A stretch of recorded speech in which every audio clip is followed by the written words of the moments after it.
بسم اللہ الرحمن الرحیم۔ نماز عصر کے بعد 313 مرتبہ یہ تسبیح پڑھ لیں۔ مٹی کو ہاتھ لگاؤ گے تو سونا بنے گی۔ نماز عصر کے بعد کا وقت اللہ تعالیٰ کی خاص رحمتوں اور قبولیت کا وقت ہوتا ہے۔ یہ وہ گھڑی ہوتی ہے جب دن بھر کے تھکن، پریشانیاں، فکری بوجھ انسان کے دل پر جمع ہو چکی ہوتے ہیں، اور بندہ دل سے چاہتا ہے کوئی ایسا راستہ مل جائے جو اس کی زندگی کے بند دروازے کھول دے، اس کی محرومیوں کو خوشحالی میں بدل دے اور اس کی نصیب کو روشن کر دے۔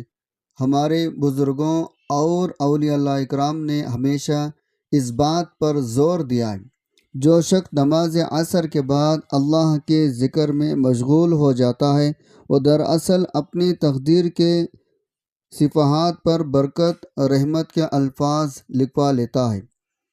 یہی وہ لمحہ ہوتا ہے جب ایک معمولی سا عمل بھی غیر معمولی نتائج لے آتا ہے۔ اسی لیے کہا گیا ہے، اگر کوئی بندہ عصر کی نماز کے بعد 313 مرتبہ یہ تسبیح پڑھ لے، اللہ تعالیٰ اس کے لیے ایسی آسانیاں پیدا فرما دیتا ہے، گویا وہ مٹی کو ہاتھ لگاتا ہے تو سونا بن جاتی ہے۔ یعنی اس کی محنت میں برکت، اس کے رزق میں کشادگی، اس کے کاموں میں کامیابی اور اس کے معاملات میں حیرت انگیز بہتری آنا شروع ہو جاتی ہے۔ یہ تحریر ہمیں پیغام دیتی ہے، اصل طاقت ہمارے اعمال میں نہیں بلکہ اللہ کے ذکر میں چھپی ہوتی ہے۔ دنیا میں بہت سے لوگ دن رات محنت کرتے ہیں، مگر انہیں وہ سکون اور کامیابی نصیب نہیں ہوتی جو ایک سچے ذکر کرنے والے کو مل جاتی ہے۔ نماز عصر کے بعد 313 مرتبہ تسبیح پڑھنے کا عمل دراصل انسان کو اللہ سے جوڑنے کا ذریعہ بنتا ہے۔ جب بندہ خلوص نیت کے ساتھ اللہ کا نام لیتا ہے تو اس کے دل سے مایوسی، خوف اور تنگی نکل جاتی ہے، اور اس کی جگہ یقین، سکون، امید جنم لینے لگتی ہے۔ پھر اس کی زندگی میں ایسے دروازے کھلتے ہیں جن کا اس نے کبھی تصور بھی نہیں کیا ہوتا۔ رزق کے ذریعے وسیع ہو جاتے ہیں، رکاوٹیں آسانیوں میں بدل جاتی ہیں، ناکامی کامیابی میں تبدیل ہونے لگتی ہے۔ یہ بات بھی یاد رکھنی چاہیے، مٹی کو سونا بننے کا مطلب صرف دولت کی کثرت نہیں بلکہ ہر وہ نعمت ہے جو انسان کی زندگی کو خوبصورت بنا دے۔ دل کا سکون، گھر کا امن، اولاد کی فرما برداری، بیماریوں سے شفا، قرضوں سے نجات اور عزت وقار کامل جانا بھی اسی میں شامل ہے۔ جب اللہ راضی ہو جاتا ہے تو انسان کے چھوٹے سے عمل میں بھی ایسے تاثیر ڈال دیتا ہے، اس کے زندگی کا نقشہ ہی بدل جاتا ہے۔ نماز عصر کے بعد یہ تسبیح پڑھنا گویا اللہ کے دربار میں اپنی حاجات، اپنی امیدیں، اپنی خواب رکھ دینے کی مترادف ہے۔ آج کی ویڈیو میں بتائیں گے ہم اپنی زندگی کے اس قیمتی وقت کو ضائع نہ کریں۔ عصر کی نماز کے بعد چند منٹ اللہ کے ذکر میں گزار کر ہم اپنی دنیا آخرت دونوں سنوار سکتے ہیں۔ یہ تسبیح نہ صرف ہمارے ہاتھوں میں برکت پیدا کرتی ہے بلکہ ہمارے دلوں میں یقین، ہماری آنکھوں میں روشنی اور ہماری زندگی میں خوشحالی کی بنیاد رکھ دیتی ہے۔ یہی وہ روحانی راز ہے جو ایک عام انسان کو غیر معمولی کامیابیوں تک پہنچا دیتا ہے۔ محترم ناظرین، کون کہتا ہے اللہ کریم دعا قبول نہیں کرتا؟ اللہ تعالیٰ ہر کسی کی دعا سنتا بھی ہے، قبول بھی کرتا ہے، لیکن آپ کی دعا کیوں قبول نہیں ہوتی؟ بہت سارے لوگ، بہت سارے ہماری بہنیں، بھائی مایوس ہو جاتے ہیں، کہتے ہیں ہم مانگ مانگ کر تھک چکے ہیں، لیکن آج کی یہ بات سننے کے بعد انشاءاللہ آپ کی مایوسی ختم ہو جائے گی۔ محترم عزیزوں، سب سے پہلے ہم یہ بات سمجھ لیں، دعا ہے کیا؟ دعا بندے کا اپنے رب کے ساتھ وہ تعلق ہے جو الفاظ اور زبان سے بھی آگے دل کی گہرائیوں سے نکلتا ہے۔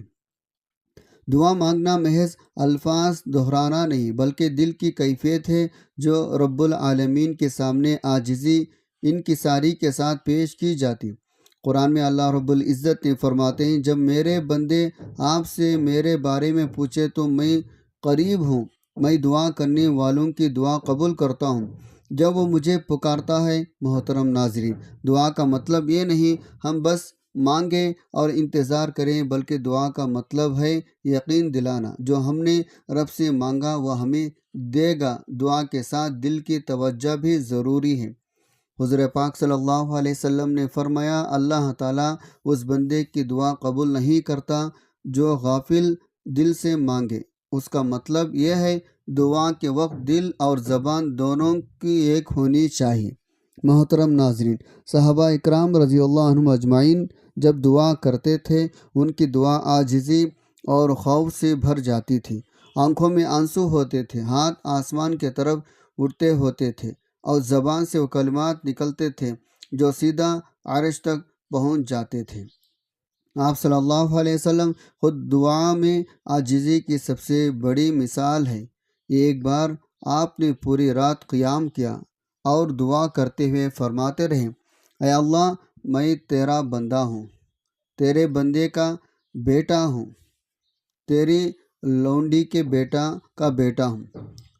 میرا ماتھا تیرے ہاتھ میں ہے، میرا حکم تیرے ہی حکم کے تابع ہے، تیرے فیصلے میرے حق میں عدل والے ہیں۔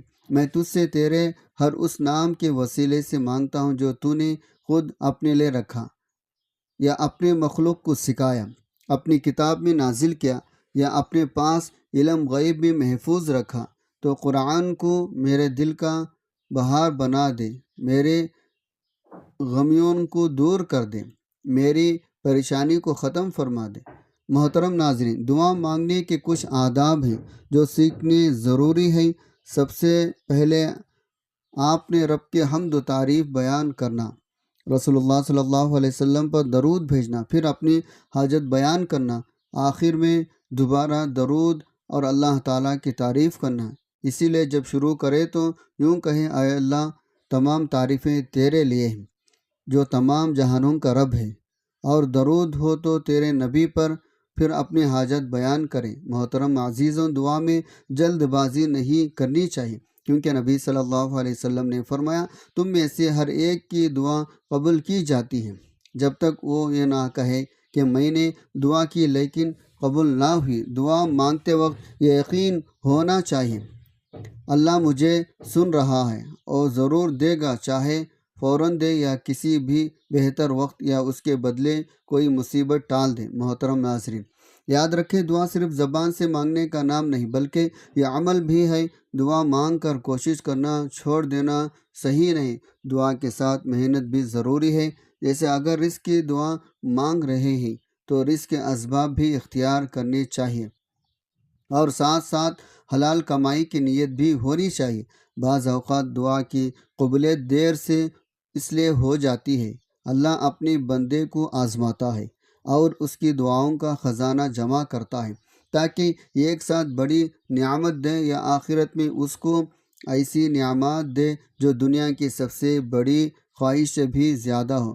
قرآن میں فرمایا گیا، اور ممکن ہے تم کسی چیز کو ناپسند کرو حالانکہ وہ تمہارے لیے بہتر ہو، اور ممکن ہے تم کسی چیز کو پسند کرو حالانکہ وہ تمہارے لیے نقصان دہ ہو۔ اللہ جانتا، تم نہیں جانتے، اس کو پسند کرو حالانکہ وہ تمہارے لیے نقصان دہ ہو، اور اللہ جانتا ہے تم نہیں جانتے۔ محترم ناظرین، دعا کا سب سے بڑا راز یہ ہے بندہ اپنی کمزوری کو پہچان لے، یقین کر لے اللہ ہی سب کچھ کرنے والا ہے۔ جیسے ایک بچہ ماں کے سامنے ضد کرتا ہے تو ماں اس کی ضد پوری کرنے کی کوشش کرتی ہے، اسی طرح اللہ اپنے بندے کی فریاد سنتا ہے اور اس کی حاجات کو پورا کرتا ہے۔ بس یہ ہے ہمیں اخلاص اور عاجزی سے دعا کرنی چاہیے اور حرام سے بچیں، کیونکہ حرام کھانے والا بندہ چاہے کتنا ہی دعا کرے قبولیت میں رکاوٹیں آتی ہیں۔ جیسا کہ نبی پاک صلی اللہ علیہ وسلم نے فرمایا، یہ ایک آدمی لمبا سفر کرتا ہے، غبار آلودہ ہوتا ہے، ہاتھ آسمان کی طرف اٹھاتا ہے اور کہتا ہے یا رب یا رب، حالانکہ اس کا کھانا حرام، پینا حرام، لباس حرام، پرورش حرام کی ہوئی ہو، تو اس کی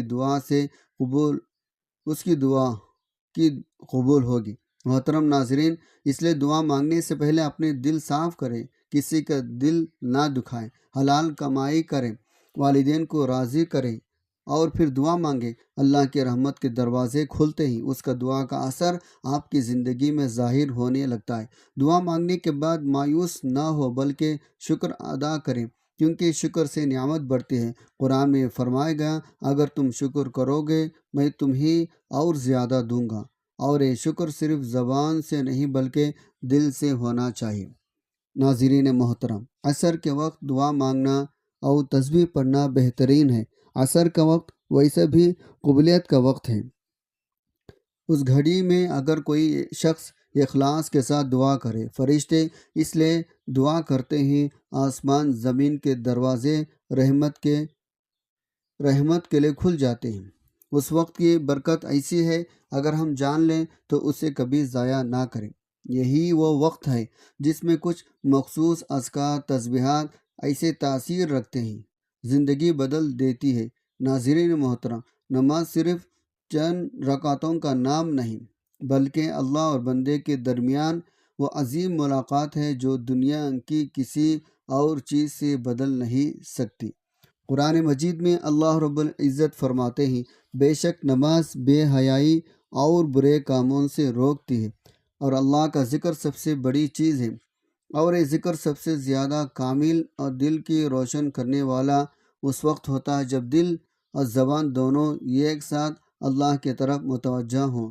نماز کے اوقات میں سے عصر کا وقت وہ لمحہ ہے جو دن اور رات کے فرشتوں کی ڈیوٹی کی تبدیلی کا وقت ہوتا ہے، اور یہ تبدیلی ایک بہت بڑی رحمت کا دروازہ کھولتی ہے۔ نبی کریم صلی اللہ علیہ وسلم نے فرمایا، تمہارے پاس دن اور رات کے فرشتے آتے ہیں، اور وہ فجر عصر کی نماز میں جمع ہوتے ہیں۔ پھر وہ فرشتے جو رات میں تمہارے پاس رہے وہ اوپر چڑھ جاتے ہیں، اور اللہ ان سے پوچھتا ہے، تم میرے بندوں کو کس حال میں چھوڑ کر آئے ہو؟ وہ کہتے ہیں، ہم نے ان کو نماز پڑھتے ہوئے چھوڑا اور نماز پڑھتے ہوئے پایا۔ ناظرین محترم، یہی وجہ ہے بزرگان دین عصر کی نماز کو سب سے زیادہ اہتمام سے ادا کرتے ہیں، اور اس کے بعد اللہ کے ذکر میں لگ جاتے ہیں، کیونکہ اس وقت رحمت کے فرشتے ظاہر ہوتے ہیں، دعا کی قبولیت کے امکانات بڑھ جاتے ہیں۔ عصر کے بعد کا وقت ایسا خزانہ ہے جس میں اگر ہم اللہ کا ذکر کر ڈالیں تو بدلے میں برکت، رحمت، سکون کے جوہرات نکلتے ہیں۔ قرآن میں ذکر آیا ہے، بس اللہ کو یاد کرو، صبح و شام کا مطلب مفسرین نے عصر کے بعد کا وقت بھی بیان کیا ہے، یعنی دن ڈھلنے کے بعد کا وہ لمحہ جب آسمان رنگ بدل رہا ہو، دل کی کیفیت بدلتی ہو۔ محترم ناظرین، اللہ کے ذکر کی تاثیر انسان کے دل پر اسی طرح پڑتی ہے جیسے بارش کا پانی خشک زمین کو زندہ کر دیتا ہے۔ جب بندہ ذکر کرتا ہے تو اس کے دل کے رنگ اتر جاتی ہے، رحمت نازل ہوتی ہے۔ حدیث میں آیا ہے، اللہ تعالیٰ فرماتے ہیں، میں اپنے بندے کے ساتھ ہوتا ہوں جو وہ میرا ذکر کرتا ہے، اور ایک روایت میں ہے، اگر بندہ میرا ذکر اپنے دل میں کرے تو میں بھی اس کا ذکر اپنے دل میں کرتا ہوں، اور اگر وہ میرا ذکر جماعت میں کرے تو میں اس کا ذکر اس سے بہتر جماعت میں کرتا ہوں۔ محترم ناظرین، عصر کے بعد ذکر کرنے والوں کے گھروں میں نور اترتا ہے، ان کے کاروبار میں برکت آتی ہے، ان کے رزق کے دروازے کھلتے ہیں، ان کے دل سکون پاتے ہیں۔ یہ وہ وقت ہے جب دن بھر کے مصروفیات کے بعد انسان کا دل نرمی محسوس کرتا ہے، اللہ کے یاد میں ہونا آسان ہو جاتا ہے۔ یہی وجہ ہے یہ وقت دعا اور تسبیح کے لیے سب سے قیمتی ہے۔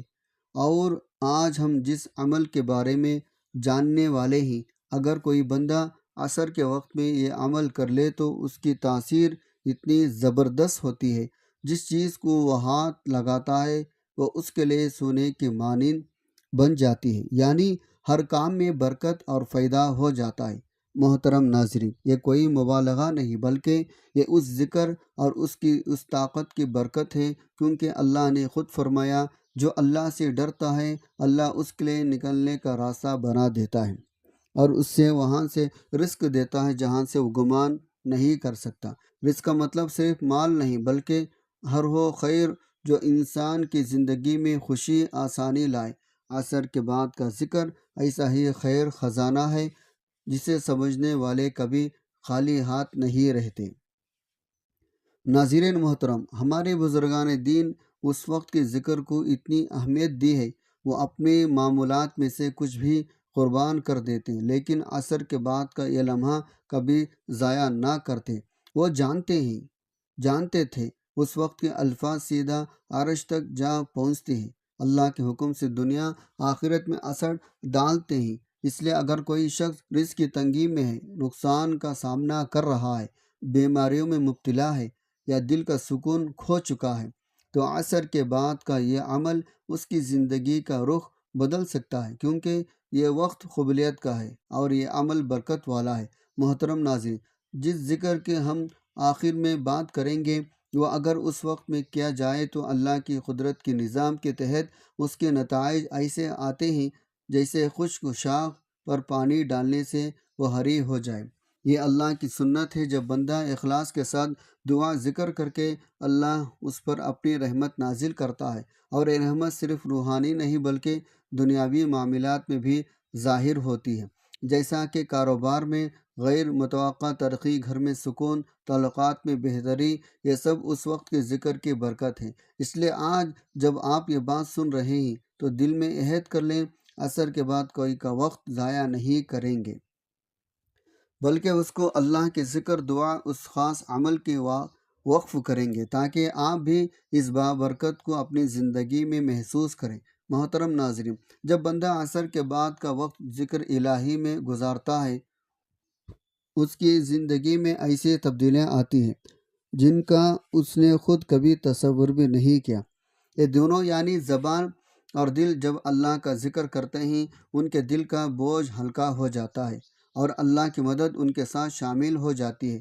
زندگی میں کوئی کام ان کے لیے مشکل نہیں رہتا، کوئی رکاوٹ ان کے راستے میں حل نہیں رہتی، کیونکہ اللہ رب العزت نے خود وعدہ فرمایا، اے ایمان والو کا مددگار ہے۔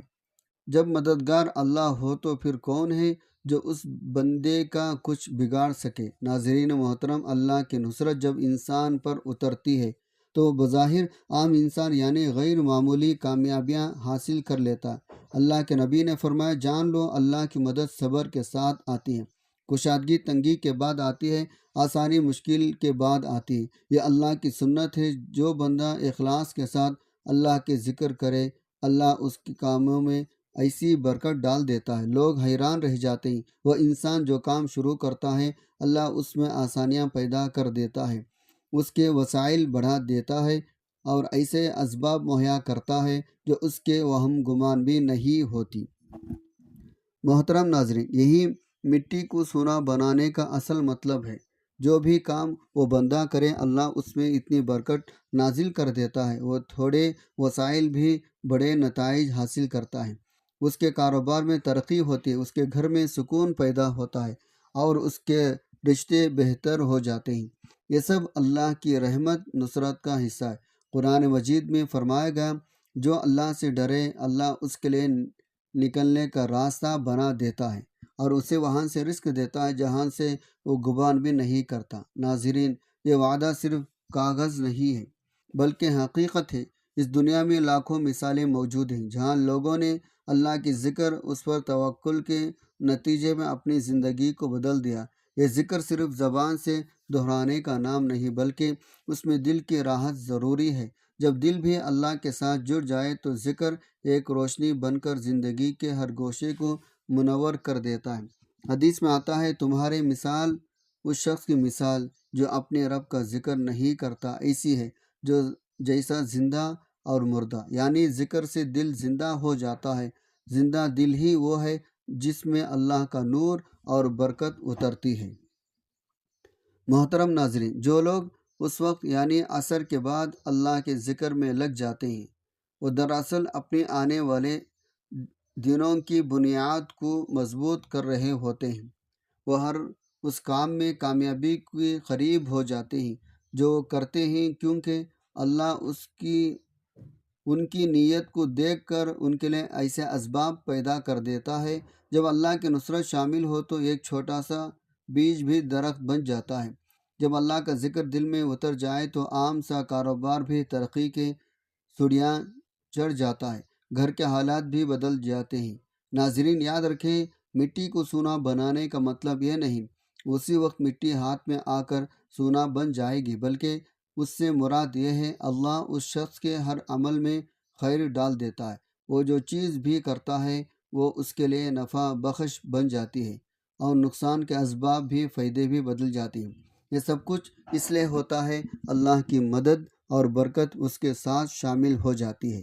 یہ برکت اسی وقت اترتی ہے جب بندہ اخلاص کے ساتھ ذکر کرتا ہے۔ قرآن میں آیا ہے، جو لوگ ایمان لائے ہیں اور جن کے دل اللہ کے ذکر سے مطمئن ہوتے ہیں۔ سن لیں، اللہ کے ذکر سے ہی دل کو اطمینان ملتا ہے۔ ناظرین محترم، عصر کے بعد کا ذکر دل کو اس اطمینان کی دولت دیتا ہے جو دنیا کے کسی خزانے سے نہیں مل سکتی۔ یہ اطمینان انسان کو وہ اہمیت اعتماد دیتا ہے جس سے ہر مشکل کا مقابلہ کر سکتا ہے، اور یہی وہ کیفیت ہے جو زندگی کے ہر شعبے میں کامیابی کا دروازہ کھول دیتی ہے۔ اس لیے اگر آپ چاہتے ہیں آپ کے رزق گھر میں برکت آئے، رکاوٹیں دور ہو جائے، اللہ کی مدد آپ کے ساتھ شامل ہو، تو اس وقت کو ہرگز نہ ضائع کریں، بلکہ اس وقت میں اپنے دل زبان کو اللہ کے ذکر میں لگا دیں تاکہ آپ کی زندگی میں وہ برکت اترے جو مٹی کو سونا بنانے کے مترادف ہے۔ محترم ناظرین، وقت کی نزاکت کو مد نظر رکھتے ہوئے اب ہم جانتے ہیں اس بابرکت تسبیح کے بارے میں، جس کو پڑھنے سے انسان اگر مٹی کو ہاتھ لگائے تو وہ سونا بن جاتی ہے۔ تو آپ نے اس عمل کو کس طرح کرنا ہے، اچھی طرح سمجھ لیجئے اور بتائے گئے طریقے اختیار کیجئے۔ انشاءاللہ آپ اس کے فوائد اپنے آنکھوں سے دیکھیں گے۔ سب سے پہلے آپ نے خشوع و خضوع کے ساتھ عصر کی نماز ادا کرنی ہے۔ عصر کی نماز ادا کرنے کے بعد میرے بھائیوں بہنیں، جہاں پر بھی آپ نے نماز ادا کی وہی مصلی پر اتحیات کی شکل میں بیٹھ جانا ہے اور اپنا منہ قبلے کی طرف رخ کرنا ہے۔ سب سے پہلے آپ نے حضور پاک صلی اللہ علیہ وسلم پر خشوع و خضوع اور محبت کے ساتھ درود پاک کا تحفہ پیش کرنا ہے۔ آپ کوئی سا بھی درود پاک پڑھ سکتے ہیں۔ آپ نے درود پاک 3 مرتبہ پڑھنا ہے۔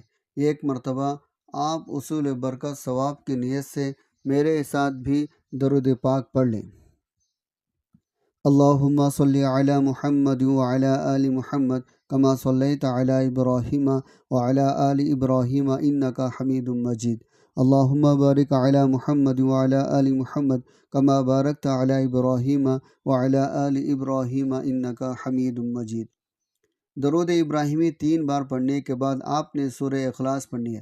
یہ قرآن مجید کی ایک مختصر مگر عظیم سورہ ہے۔ اس کو 3 بار پڑھنا ہے کیونکہ حدیث مبارکہ میں آیا ہے۔ سورہ اخلاص 1/3 قرآن پاک کے برابر ہے، اور قرآن کے ہر حرف پر 1 نیکی اور ہر نیکی پر 10 گنا اجر ملتا ہے۔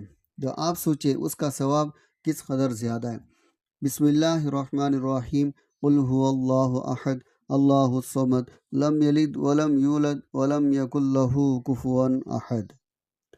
ناظرین، سورہ اخلاص 3 بار پڑھنے کے بعد اللہ رب العزت کی یہ 2 نام برکت والے نام پڑھنے، یا قابض یا حافظ، ان کو آپ نے 100 مرتبہ پڑھنا ہے۔ اس طرح یا قابض یا حافظ 1 بار ہو گیا، یا قابض یا حافظ 2 بار ہو گیا۔ اسی ترتیب سے آپ نے ہاتھ کی انگلیوں پر پڑھنے یا تسبیح کے دانوں پر آپ نے اس کو 100 مرتبہ پڑھنا ہے، یعنی ایک تسبیح مکمل کرنی ہے۔ ناظرین، اب اس عمل کی ریڑھ کی ہڈی یعنی اصل تسبیح آتی ہے، اور وہ ہے سبحان اللہ و بحمدہ سبحان اللہ العظیم۔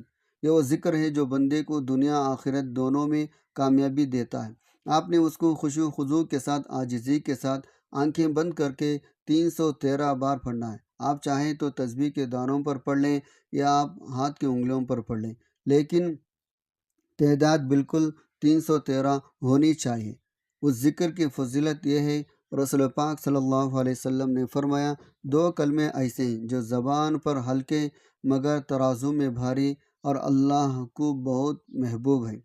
یہ ذکر گناہوں کو مٹاتا ہے، رزق میں کشادگی پیدا کرتا ہے، دل کے بوجھ کو ہلکا کر دیتا ہے۔ اس کے پڑھنے سے گھروں میں سکون، برکت آتی ہے، بیماریاں دور ہوتی ہیں، اور اللہ کے فرشتے پڑھنے والوں کے لیے دعا کرتے ہیں۔ محترم عزیزوں، جب آپ یہ ذکر 313 بار مکمل کر لیں تو آخر میں وہی درود پاک 3 بار پڑھنا ہے جو آپ نے عمل کے شروع میں پڑھا تھا۔ اس طرح یہ عمل مکمل ہو جائے گا انشاءاللہ۔ اس کے اثرات آپ اپنے آنکھوں سے دیکھیں گے، اپنی زندگی میں دیکھیں گے۔ جو بھی کام آپ کے ہاتھ میں آئے گا اس میں اللہ برکت ڈالے گا، اور جو راستے بند ہیں وہ کھل جائیں گے، جو رزق میں کمی ہے وہ پوری ہو جائے گی، اور جو دل میں بے سکونی ہے وہ اطمینان میں بدل جائے گی۔ یہ سب کچھ اللہ کے ذکر کی برکت ہے، اور یہی مٹی کو سونا بنانے کا حقیقی مفہوم ہے۔ ناظرین محترم، اس عمل کی فضیلت ایسی عظیم ہے جسے کوئی بندہ اخلاص، یقین، عاجزی کے ساتھ اختیار کرتا ہے، اللہ رب العزت اس کی زندگی میں ایسی برکتیں نازل فرماتا ہے، اس کے کام آسان ہو جاتے ہیں، رکاوٹیں دور ہو جاتی ہیں، وہ جو کام بھی کرتا ہے اس میں خیر بھلائی پیدا ہو جاتی ہے۔ مٹی کو سونا بنانے سے مراد یہی ہے، جس چیز میں ہاتھ ڈالے اللہ اس میں اپنی رحمت برکت شامل فرما دے، اس کی محنت ضائع نہ ہو بلکہ بڑھ کر ایسے دروازے کھلے جن کا اس نے کبھی سوچا بھی نہ ہو۔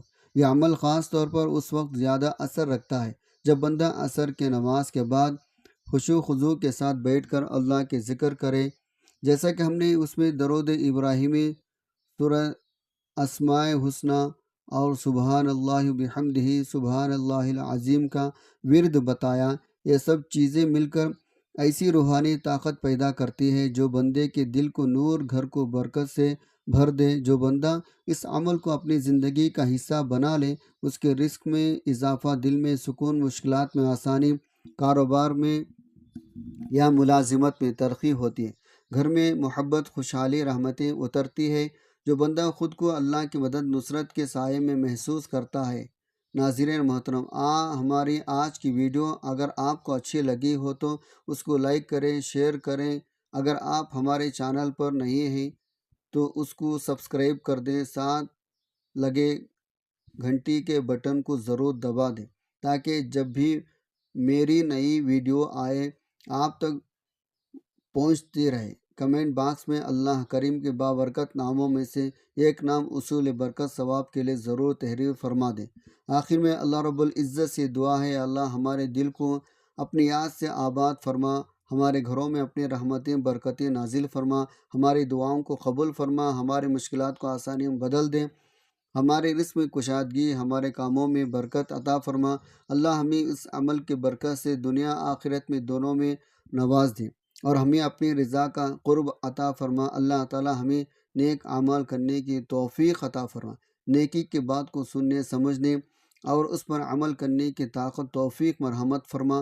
میرا سنانا، آپ کا سننا اپنے پاک بارگاہ الہی میں اللہ تعالیٰ قبول منظور فرمائے۔ جو مانگا مقدر فرمائے، جو نہیں مانگ سکے بن مانگے عطا فرمائے، آمین یا رب العالمین۔ السلام علیکم ورحمۃ اللہ وبرکاتہ۔